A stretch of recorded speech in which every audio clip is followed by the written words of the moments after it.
Hello, everyone. Thank you for joining us for Welcome Change. Welcome Change is a news hour where we hear from social entrepreneurs from around the world. Social entrepreneurs that are working on pressing social and environmental issues and have come up with solutions. So I just would love to introduce myself. My name is Angelou Ezilo. I use the pronoun she, her. I like to introduce the full person of who I am because I have many identities. So I am a wife of 27 years. I am the mother to 2 adult amazing sons. I'm a social entrepreneur and founder of Greening Youth Foundation. Greening Youth Foundation works at the intersection of environmentalism, race relations, and youth development. Back in, I guess, about 17 years ago, Ashoka elected me as an Ashoka Fellow for the work that I do with Greening Youth Foundation. I stepped down about 17 years ago from my position as CEO, and now I'm senior advisor to the organization. But now I'm in the role as Ashoka Vice President for Africa. So Ashoka Africa Vice President of Empathy, based in Lagos, New Jersey. I'm from New Jersey, so I was about to say Lagos, New Jersey, Lagos, Nigeria. Such a welcome to be here with you all. We're thrilled to have so many of you joining us today in the Ashoka global community and from the broader global community of change makers. So for the next 30 minutes, we're going to be hearing from Nikita Sonavane about ending casteist policing in India. I am super excited to be talking to this innovator. So let's get started. But before we start, I have a few housekeeping items that I would love to share with you all. First, we love hearing from all of you. So we want to hear questions. So don't wait till the end. Put your questions in the chat box. At the bottom, there's a Q&A at the bottom of your Zoom screen. So please feel free to put your questions there, and we'll get to as many as we can during the second half of our time together. And then the other thing is, for those who are interested in using captioning, you can select the three dots at the bottom of your Zoom screen that say more, and then select show subtitles. Lastly, unfortunately, we don't have a whole lot of time together today. Nikita and I can talk for a really long time on these topics, but we're going to just make the most of it. So we have about 30 minutes. The first 20 minutes will be just a conversation between the two of us, asking some questions and so forth. But then I'd like to move to the questions in the second half. So again, feel free to drop your questions there. So now, without further ado, I'd like to introduce Nikita Sonavane. I call her the legal innovator.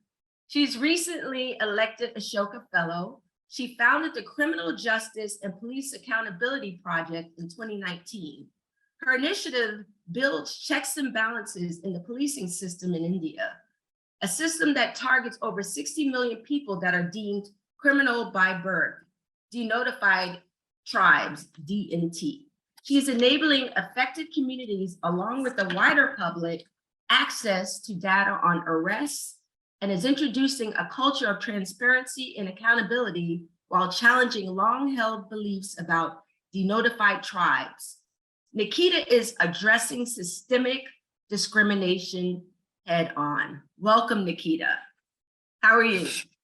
Thanks, Angelou. It's lovely to be speaking to you today. And of course, talking about CPA's work and the question of caste policing.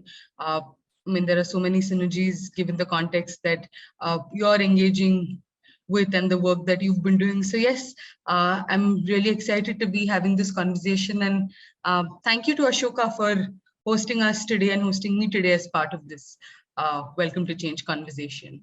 Yes, yes. And I'd also like to say welcome to the Ashoka family.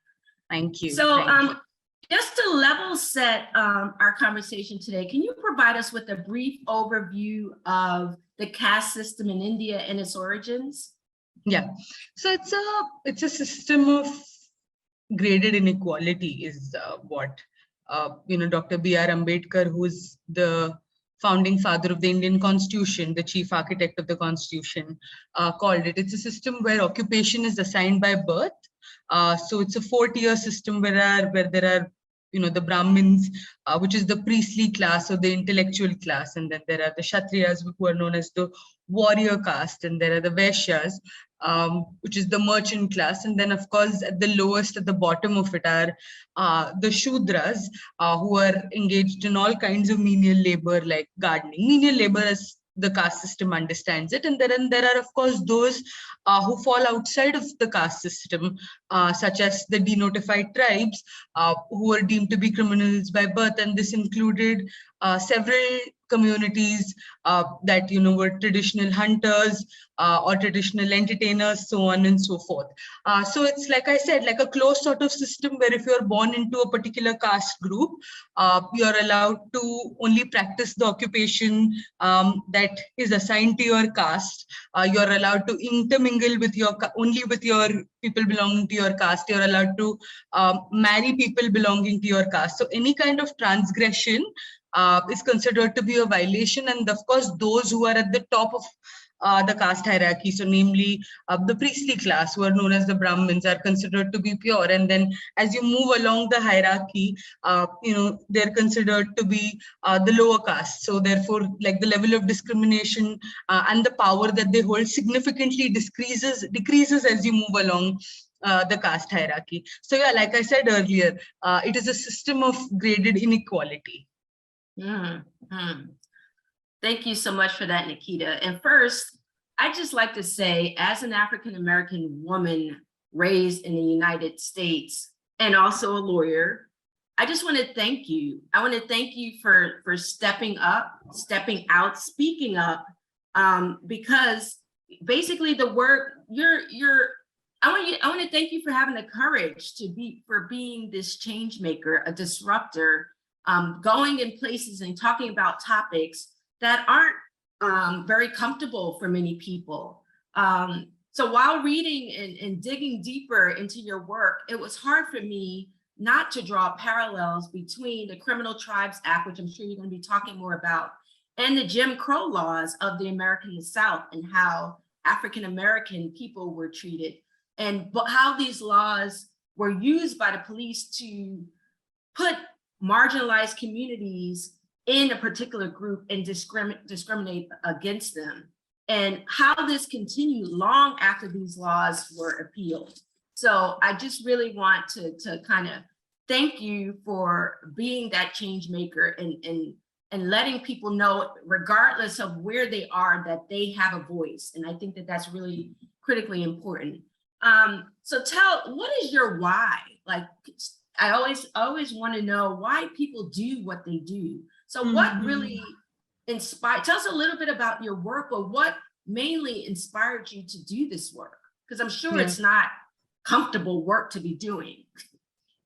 Not at all, but I mean, I belong to a community which is, who are known as Dalits, and in the US, of course, that conversation now, with caste discrimination, certain American communities, American universities, recognizing caste discrimination has been prominent, and I think Dalits, who are these caste groups that were deemed as untouchables. So, they were, of course, there would be, they'd be, like, even now, in Indian villages, you have people living outside of the prominent village, separate water bodies for these communities, so on and so forth. So, and of course, in India, like with the African-American community, we're also beneficiaries of the affirmative action policy, which means that there is a lot of prejudice that is still attached to those who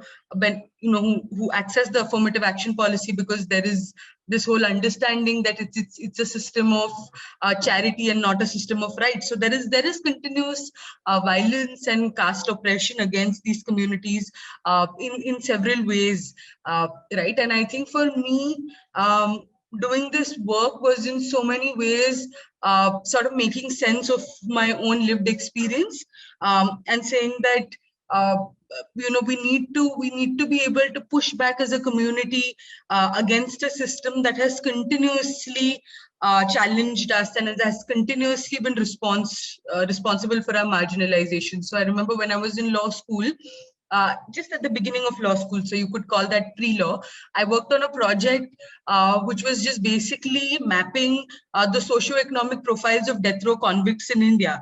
And it was all right there that most of these people belong to oppressed caste communities, so many of them Dalits, right?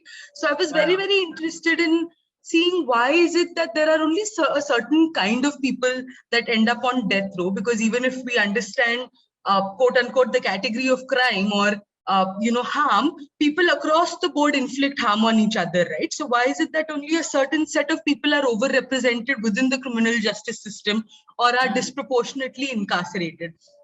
So I think making meaning of my own personal experiences with regards to the criminal justice system is what led me down this path of working with the DNT communities. And because with them, of course, it has been very, very clearly like a historical sort of stigma of being criminals by birth, right?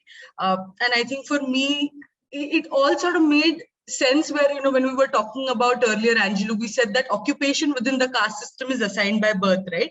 So for me, it was that sort of no-brainer to say that, like, the British latched onto that to say that, well, like, there are some people, who are priests or intellectuals by birth, there are some others who are criminals by birth. So for me, it was sort of making meaning of my lived experience through the realm of the law and through my training as a lawyer that led me to do this work that I'm doing with the CPA project. Interesting. And I think, since both of us are lawyers, so it's also really disturbing because we've been trained in the criminal standard that you are innocent until proven guilty. So with these terms of criminals by birth and hereditary criminals, it just is ridiculous and very disturbing. But the thing is, we're seeing it play out in both of our communities, and those standards don't seem to really be applying to particular groups. So I also would love, can you talk a little bit about, and this one is a little tricky, the role of police in sustaining this caste system? Because, in this conversation, it really does trigger in me another parallel to my experience as an African-American woman in the United States, because I'm sure most have heard of the Black Lives Matter movement, which was ignited by the ridiculous murders, senseless murders of Trayvon Martin, George Floyd, Breonna Taylor, goes on and on. And these killings spearheaded all sorts of demonstrations worldwide and led to communities calling for the defunding of the police. Because Black people in the United States, whether they're sleeping, birding, driving, jogging, or just like walking, eating candy, they're unjustified targets of criminal justice system. And this has led, to advocacy, community gathering, community planning, and so forth. So tell me how the police show up in your work and how perhaps your project is changing that perspective. So, like I said earlier, when I was interviewing the death row convicts, it was very evident that, there are these people who are ending up in prison who are all belonging to certain communities. And then as I kept engaging with the law, and through my experiences with the criminal justice system, it was very evident that, of course, the gatekeepers to the criminal justice system are the police, right? They are the first point of contact. So who ends up in prison, who's arrested, is all, it's all decision making that is done by them. And I was, there is so much that is said and there's so much literature within criminal justice, which is to say, it's important that the police has discretionary powers. And those discretionary powers are important in order to maintain law and order, to control crime. So I was very interested in seeing how this discretionary power was being exercised, right? Because we knew that if the rest of the criminal justice system is reproducing these hierarchies of power that exists outside and the police is at the forefront of that, then I was very keen to sort of unpack this category of what were the discretionary powers of the police. And in India, a lot of critique of the criminal justice system has been predominantly that it's a colonial body. You know, we really like sort of singularly placing like identifying the root of our problems to be the British, which they are. But to me, that was a part of the story, right? Because like I was saying earlier, how did the British make that assessment of, you know, who do you classify as criminals by birth, right? How did the so-called dominant caste or the upper caste didn't become criminals by birth? So to me, it was very clear that the story that we were being told in law school, or all of these critiques that I was seeing of the criminal justice system around me, were really half-baked ideas, when of course the story predates back to the caste system, and the British walked into a caste, like, you know, the caste system was the fertile ground around which they built, you know, the formal criminal legal system and the institution of policing, right? So looking at the police and looking at the sort of entry point to the criminal justice system, it became very, very evident to me that actually, you know, in India, so much of, like, a lot of the conversations around saying that, you know, police violence, you know, we need to reform the police, and, you know, we need to create checks and balances around the police. To me, all of those seemed moot when I saw the sort of origin points of the institution of the police, because it was very clear the sort of like standard operating procedure of this institution was to maintain caste hierarchy and was to keep the so-called lower castes of the tribes in their place, right? So that the caste system could be maintained. So to me, it was just absurd that we were talking about reforming the police, because to me, it sounded like we were saying, hey, let us see what the reform version of the caste system looks like, right? Right. So which is why the question of policing was very, very interesting to me also, because there is an entire life of the criminal justice system and an entire life of the criminal law that extends outside of the prisons, right? The way that the police carries out surveillance, you know, the way that certain people are tailed, the way that certain people are deemed to be hereditary criminals. And I think that sort of entire like 360-degree impact of the criminalization, the sort of crux of which was the police, is why, you know, we were interested in looking at the question of policing. And I think which is what the CPA project is trying to do, right? It's talking about, of course, we're talking about policing accountability, and we're talking about saying that, you know, we need a more accountable system, but very fundamentally, at the heart of it, we're saying that it's a casteist system. So the question that we're asking is, if it's a system that is designed to be casteist, then in its reformed version also, will it cease to be violent? I see. You know, I see. So that is the sort of you know, sort of discourse that we're trying to build around the question of policing, which is of course inspired by the work that has happened in the US around racialized policing with Black Lives Matter and other kinds of work that abolitionists have done. Yeah, so many parallels. So Nikita, I read an article you shared with me about big tech and how it seems to be reinforcing and accelerating this system of caste discrimination in India. Can you share a little bit about the role that technology is playing in this caste-based discrimination? So of course, like for the Indian criminal justice system, you know, great sort of reference point is what has happened in the American criminal justice system, right? Which is sort of building these huge databases, you know, digitizing the criminal records of different people, you know, syncing them with like healthcare databases, so on and so forth, and also sort of pushing for predictive policing and technologies of artificial intelligence that will determine who's more likely to be committing a crime, right? And I mean, we're seeing that work now happening in India, where these sort of the data that existed in police stations is now all being digitized and being centralized, and a sort of like digital mapping of different people is being done. And the sort of peg for this is to say, you know, we want technology in order to be able to eliminate human bias. So, you know, the police is inflicting violence against certain people. The problem here is a problem of human bias, and we're going to fix that with technology, which is supposed to be a neutral sort of entity.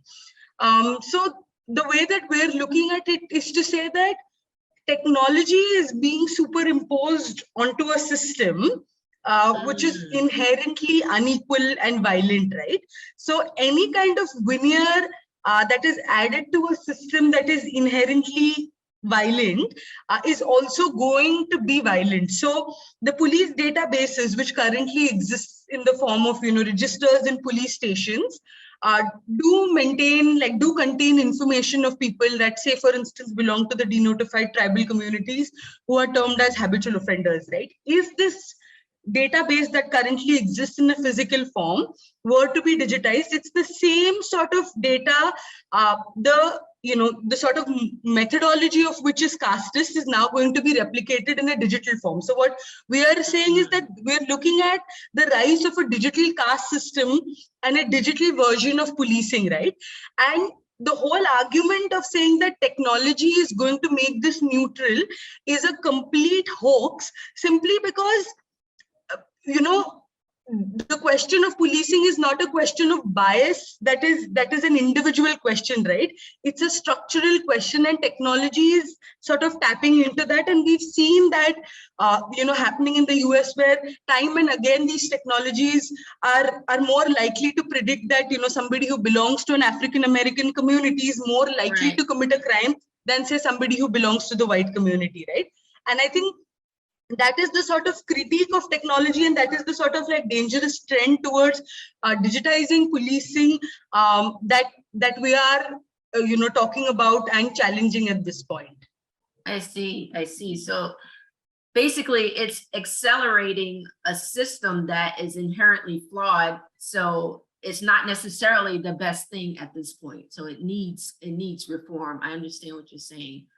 Oh my God, there's so much and there's so little time, Nikita. So I really am interested in your work on, I know that you focused on women, in marginalized communities, like in Uttar Pradesh, and how they're in greater danger in police custody. In fact, please talk to me about this term custodial rape and how women just seem to be more vulnerable in this caste system.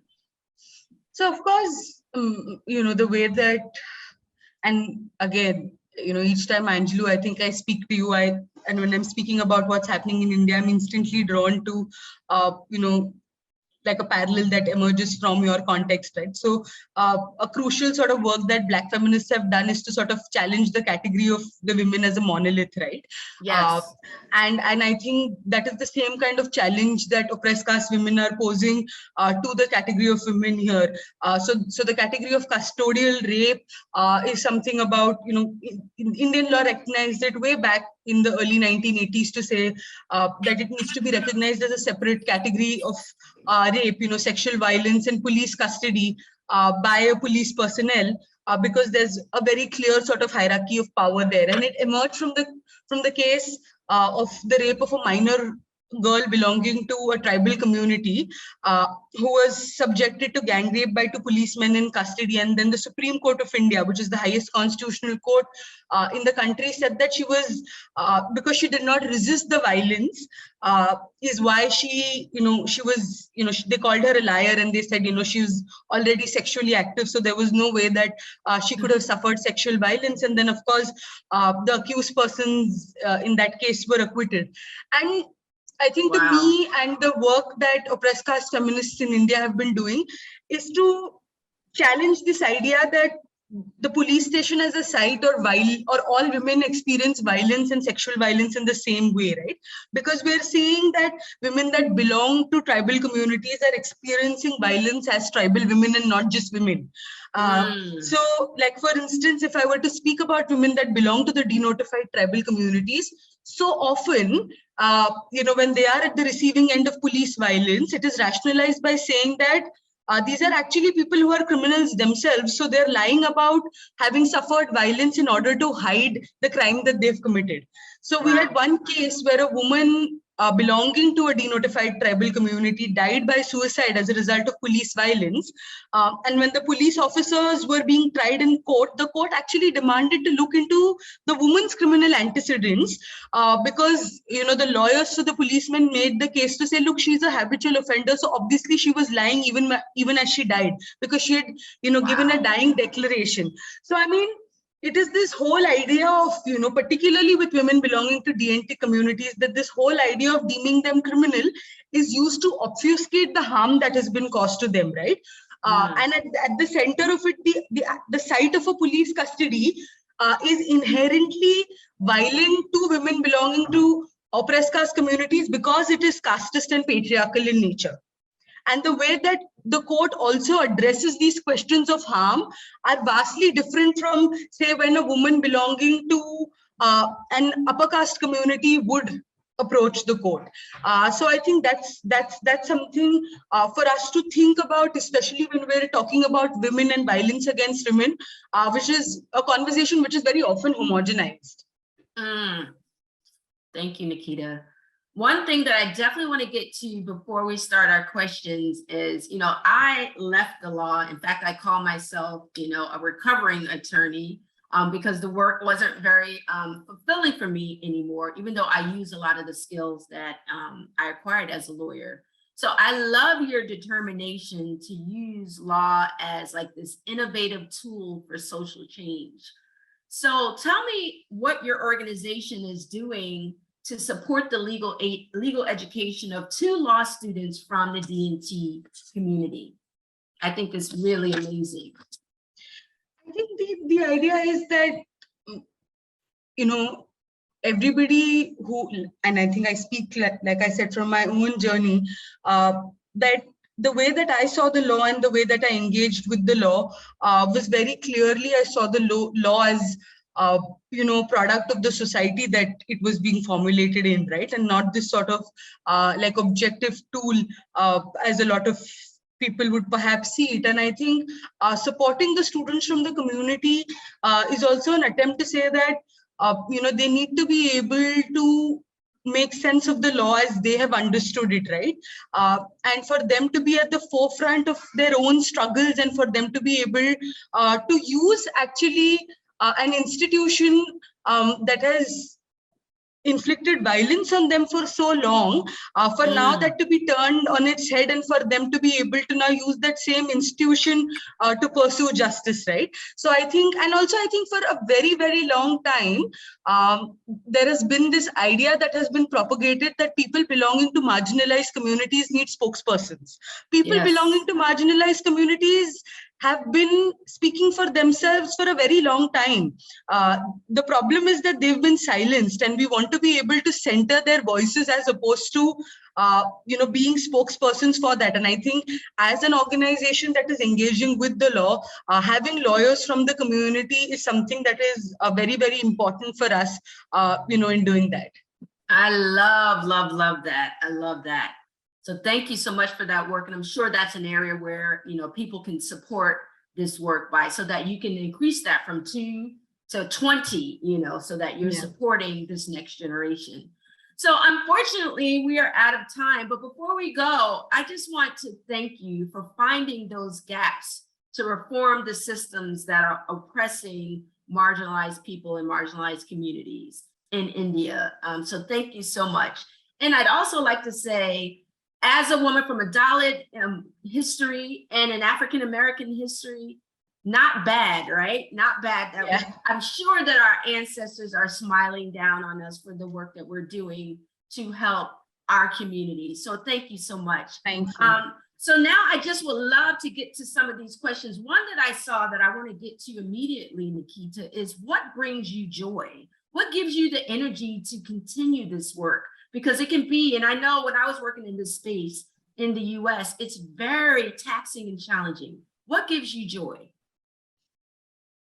What gives me joy and what allows me to do this work? What energizes you? Yes. I think, I always say this, I think I'm very, very determined for, to want to reclaim our personhood, right? Like I want to live a whole life, and I want people belonging to my community to live a whole life, by which I mean, I don't want us to just be viewed as victims of a system of oppression, but for us to be seen as, the wonderful, full-rounded human beings that we are. And I think, Dr. Ambedkar who has been a very important voice in the struggle of oppressed caste communities in India, said that this is ultimately a struggle for reclaiming our personhood and reclaiming our humanity, right? And I think it is that quest to being treated as full human beings, for us to be able to live lives that are not just about violence, but for us to be able to enjoy the mundane things in life without, having to worry about, caste, is something that really, really drives me to be able to do this work. And I think seeing our people also be able to hold that space for each other and push each other to live that kind of well-rounded life is what also brings me immense joy. Fantastic, fantastic. And I'm hoping that you also do things to center self-care in all of this work. Absolutely. Nikita. Yeah. Okay. Yeah. Okay. Very good. Yeah.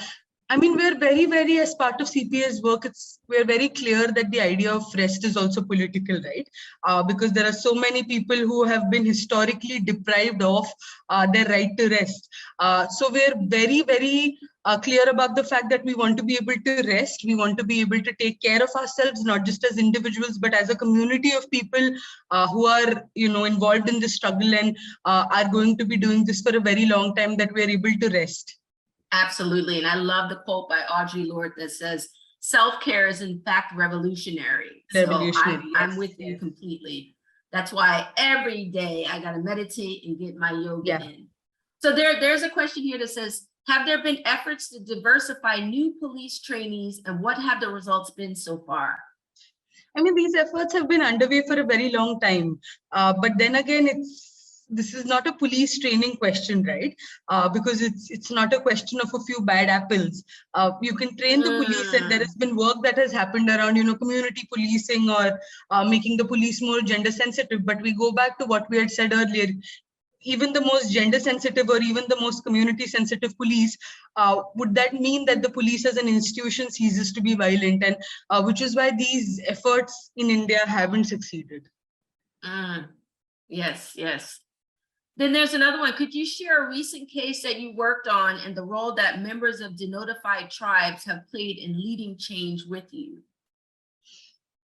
I think like a recent case that we worked on was this child, a 14-year-old from a denotified tribal community, who has constantly been targeted by the police and who was put in a juvenile home because they said that he's violent and he's a threat to society. And we managed to go to court and get him acquitted in the case. And the court said that he was actually not responsible for committing the crime that he was accused of. And there were people from the community who were involved in making sure that they were there every step of the way, from the time that he was being illegally detained by the police, being subjected to torture, documenting all of that, going to court, pushing for it. Social workers who said that they would be there to provide him the kind of support that is needed to help him cope with the trauma of incarceration. So I think all of this has been it's been a huge sort of affirming experience for us. Of course, it's an individual, but it's still very, very affirming to be able to do this and do this with people, and for a court of law to validate that. Thank you so much. I'm trying to look at the chat box here, but can I read something? Something when I first started looking into your work, and it really resonated with me for many reasons, as I shared, but also because of the book Caste by Isabel Wilkerson. So let me just read this quote from her. It says, "Choose not to look, however, at your own peril. The owner of an old house knows that whatever you are ignoring will never go away. Whatever is lurking will fester whether you choose to look or not. Ignorance is no protection from the consequences of inaction. Whatever you are wishing away will gnaw at you until you gather the courage to face what you would rather not see." That's Isabel Wilkerson, Caste, The Origins of Our Discontent. That means so much to me, because obviously in my role leading empathy in Africa, just, you know, the importance of like what you did of seeing an issue, and instead of sitting by on the sidelines and just complaining about it and saying, you know, that's so horrible, something in you said, I must do something about it. So I think that that's empathy in action, actually doing something to come up with solutions for these problems that are plaguing our communities. So thanks once again, Nikita. And please, if we could put the book title in the chat. I think the book Caste by Isabel Wilkerson is something that everyone should read, and she compares the American racism to the caste system in India, as well as, you know, Nazi Germans. You know, so it's really, really, and it's actually what made me want to do this conversation with you, Nikita, was because I had read that book, and it's extremely informative. I think at this point we are at the end. So look out for a follow-up email with a link to today's recording and highlights to browse and share. We hope you'll join us next time. So as I mentioned before, Welcome Change is a weekly series about the future we want to live in and the role that we can all play actively. We have a conversation coming up next week on communities addressing homelessness in the US. So you can sign up at the link in the chat box. Nikita, I'm gonna let you have the last words, but I'm just so thankful for this time together with you today, as well as our broader community of change makers, and see you soon. See you for the next Welcome Change. But Nikita, take us home. No, thank you, Angelo. I really enjoyed this conversation, and like you said, you know, our ancestors have sort of given us this direction and struggled to bring us here. And I really hope that when the next generation, you know, looks at history, they will think that we struggled as much to be able to, you know, take this movement forward. So thank you, and thank you again for having me here. Thank you, and welcome again to Ashoka. Bye-bye, everybody. Thank you. Bye.